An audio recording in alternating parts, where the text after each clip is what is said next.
Veoma je tužno koliko ljudi pate, za bogatstvom žude, na kraju kasno shvate da ne rade ništa, da imaju para, da prolaze kroz život ladno bez talenta i dara. U materializmu vide zadovoljstvo, spas, da zaborave na Boga i suđeni čas.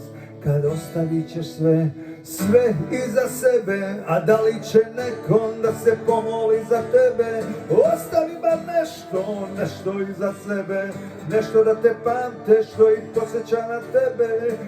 Gdje će nekom da odmara dušu, česmu koja gasi u grudima sušu.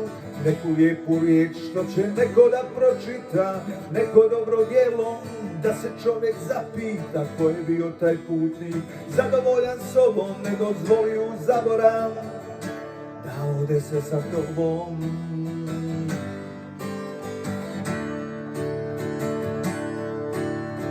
Veoma je tužno koliko ljudi pate, žude za stvarima, na kraju će da shvate. U trci za bogatstvom izgubit ćeš vrijeme, uživajte stvari, ali ostavi bar sjeme. Ostavi nešto za generacije nove, da ti ne bude žao kad te sudbina pozove. Ostavi bar nešto iznad sebe, nešto da te pamte, što ih posjeća na tebe. Gdje će nekom da odmara dušu, česmu koja gasi u grudima sušu. Neku lijepu riječ što će neko da pročita, neko dobro djelo da se čovjek zapita ko je bio taj putnik, zadovoljan sobom, ne dozvoli u zaborav da ode sve sa tobom.